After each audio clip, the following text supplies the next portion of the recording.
Morning to all the Sandy Run Country Club members. This is Casey O'Reilly. Today is Friday, August 27th.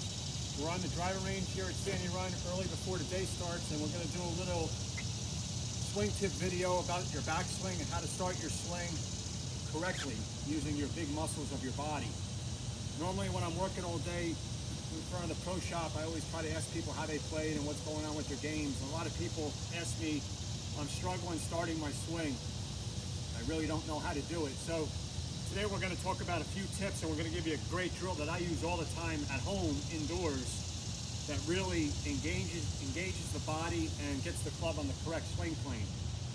So first, what we want to talk about the backswing. The goal of the backswing is to get the club on the proper swing plane, which is on the target line, and we want to engage the body and create power. All right, so you really want to do three things to get the club from here to the top of your swing, wherever the top of your swing is. If it's here, that's okay. If it's here, that's okay. But we want to get it somewhat on the target line and create power.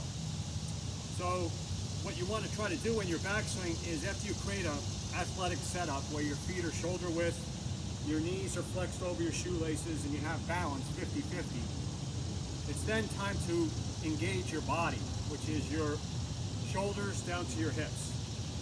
That's the engine of the backswing. Well, that's the engine of the golf swing, but we want to engage that part of your body in your backswing, and it's a rotation or it's a turning. So here's how we want to create it. So this is a drill that everybody should do at home, or even out here on the driving range. It's really good to do at home because you don't have to hit a ball. You'll instantly improve how to engage your body in your backswing. So you put a ball here, trying to hit it 150. I got my 7-iron here, so I'm going to aim for the white flag. I have a club here which is about, 12 inches away from the ball, right? So after I take my setup, right, I don't want to lift the club up with my arms, and I certainly don't want to whip it too far back with my arms.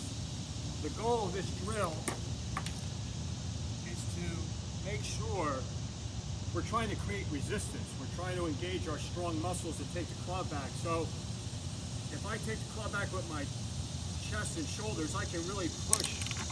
You can see how much more I push that club away from me, and I've turned my body behind the golf ball, right? So when you put a club down on your target line, if I lift the club up, obviously I'm not pivoting or coiling or rotating, and I'm not storing power. So with the club there, and you take your grip, you can even do it in slow motion where you really feel your big muscles pushing that club, push, push, push. And you can see the club goes up and the shoulder is behind the ball and my weight's into my right side. So it's a really good way to feel your big muscles rotating and feeling resistance. The club on the ground is resistance. It's making you use your core. All right, so the next thing you want to do in your backswing, it should happen naturally, but for a lot of people, they take their wrists out of the backswing, which is not a good thing. So after you engage your big muscles and you feel resistance, you want to feel your hands go up and your wrists cock, right? We've created an angle here.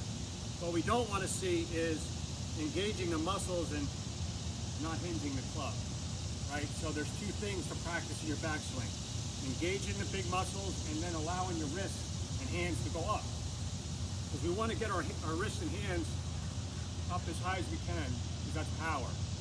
It's very hard to hit it far with your hands really low, or hit it solid, I should say, not far. So again, with your backswing, when you're practicing here on the driving range or on the other driving range or at home, two things. We want to engage the body, the pivot, the turn, the rotation with the club on the ground. And then you want to definitely let your hands go up. So there's two things there. So you can actually hit balls with the drill, with the club about 6 inches. Doesn't matter what club, wedge, 7-iron. I'm hitting balls with my 7-iron.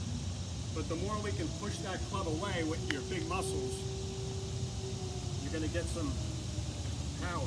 Push it away, hit it.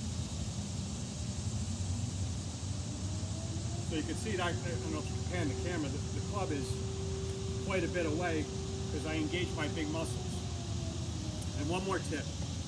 When we talk about the wrist hinge, If you engage your muscles and create the wrist hinge and you're in a good position here, the last thing you want to practice, the most important thing in your downswing is not unloading this, right? That would be casting. So for the players that hit behind the ball or hit it thin a lot, you might be in a good position here and then you're unloading your wrist too early. That's called casting. So if you have those problems, you want to feel some weight shift. So you see when I shift my weight, I've kept my angle here and it releases down at the bottom. So again, it's a little drill to try to start your backswing, engage your muscles, and get your hands up nice and upright. You should start getting divots and seeing higher trajectory shots with all your clubs, just not a 7-iron. So that drill works for the driver just as much as an iron. If you ever want to take a lesson from myself, Lance, or Jack, we're here at the club every day. We look forward to seeing you here at Sandy Run. Thanks a lot.